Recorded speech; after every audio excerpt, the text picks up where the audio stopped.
Imagine opening a letter to say your building's insurance has rocketed by almost 200%. Well, that's the reality for some flat owners living in leasehold properties up and down the country. So consumer champ Matt Allwright has been investigating the truth behind the rise.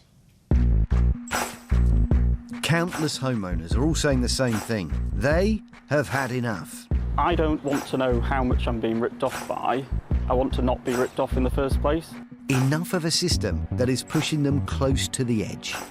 They control your money and they can charge at will. Just because of the type of homeowner they are. You're just at the bottom of the chain. It's welcome to the life of a leaseholder, really. There are around 5 million properties in England and Wales classed as leasehold. 72% of them are flats. Leasehold means you only have the right to the property for a certain number of years, after which ownership goes back to the landlord, known in this case as the freeholder. Those freeholders are usually responsible for repairs and maintenance to the structure. They also have to sort out insurance for the building. But, and this is important, it's the leaseholder that ends up paying for the building's insurance.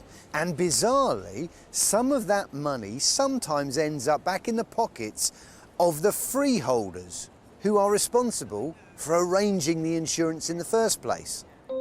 Some leaseholders' annual buildings insurance bill includes the cost of commissions. That's money sometimes paid to the building's owners by the insurance company which sold them the policy. Commissions which, until recently, leaseholders had no right to even know about. Joe Douglas is a leaseholder of a flat in this northwest London apartment block. I bought this place in 2015. I used the government's Help to Buy scheme, my own savings. It's such an exciting thing having the keys for the first time, isn't it? Exactly. As for buildings insurance cover, leaseholder Joe can't shop around for quotes. It's the freehold owners who find the policy for the block. It's their building technically, they can go out and insure it. In 2016, the cost of Joe's annual buildings insurance was £326, rising slowly in the following few years. But when the bill landed in 2021, the freeholder, called RMB 102 Limited, was demanding £1,500, a rise of £980 in just 12 months. I asked, is this a mistake? And I was told, no, that's the amount that you need to pay. Joe was told that following the fire at Grenfell Tower, the cladding on his building made it more of a risk to insure and therefore more expensive. Ultimately, the explanation was, well, the building's got cladding on it effectively, the market's hardened for insurance, what do you expect? Frustrating, but at least understandable. The real shock came when Joe found out that nearly 10% of his £1,500 bill was made up purely of commissions and not used to cover the cost of the insurance policy. Where is their incentive to make sure that you're getting the best deal possible? I'm not sure there is one. Joe's buildings insurance bill this year is £1,687, £122 of which covers commissions. And if he does not or cannot pay up, Joe will then be in breach of contract, and his flat could even be claimed back by the freeholder. If you don't keep up, you're in serious trouble. I mean, that means you losing your home if you decide not to pay this for any reason. It's either shut up or pay up. Along with 48 other leaseholders, Joe's now gone to a tribunal to challenge the high costs of their building's insurance. What's it like trying to fight this? This place is an absolute millstone round my neck because we don't control those charges. If you're feeling a bit shocked by all this, well, you're not alone. Last year, the Financial Conduct Authority, the FCA, published a major review of 16 brokers who arranged multi-occupancy buildings insurance, and they found that freeholders have been raking in millions this way. It discovered that brokers have handed over commissions totalling £80 million to freeholders and agents in just 3 years and 9 months. Giles from Manchester lives in this building, also owned by freeholder RMB 102 Limited. His building's insurance costs have also risen, blamed on issues around cladding.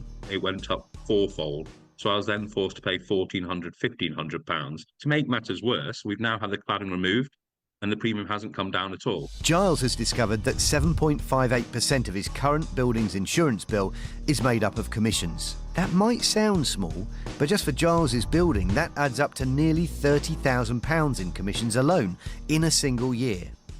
I think it's immoral. They'll say it's administration fees. We're doing so much work for it. We're literally just forced into a corner and just made to pay it. But some leaseholders are beginning to fight back.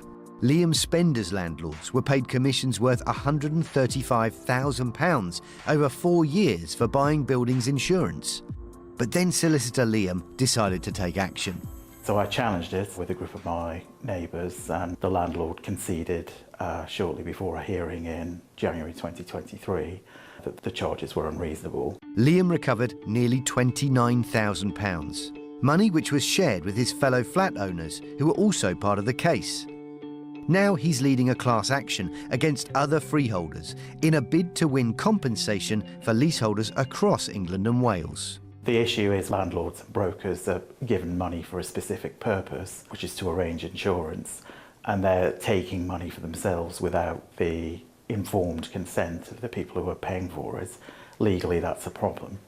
Recently updated FCA rules give leaseholders the right to know how much commission is earned from insurance. And new legislation, due to come into effect in around 2 years' time, pledges to ban what it calls opaque and excessive buildings insurance commissions. But none of that will stop Liam's most recent legal challenge. The elephant in the room was not addressed by the FCA. They did nothing about the high level of commission that was being earned. That's all been left for leaseholders to try and sort out themselves. A big part of a freeholder's role is to be a kind of caretaker for all the leaseholders that live in their block. But from what I've been hearing today, it sounds like there may have been a little bit too much take and not enough care. What can we learn from this? Well, if you're living in a leasehold block, maybe it's time to ask some difficult questions about who benefits from the insurance premiums you pay.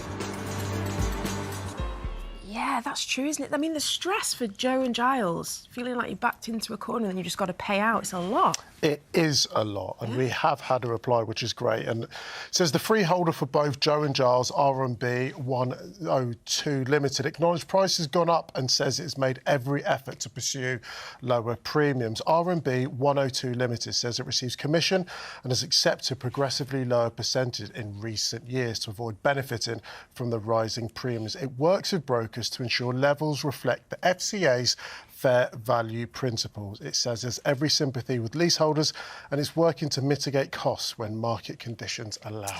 Yeah, the Financial Conduct Authority, or FCA, told us it requires insurers and brokers to disclose how much they receive in commission and whether any of this is paid to freeholders. It says people should speak to their freeholder or managing agent if they have concerns about how they're charged. It says a scheme to improve the availability and affordability of insurance for higher risk, multi-occupancy residential buildings has been set up after it urged the insurance industry to do more.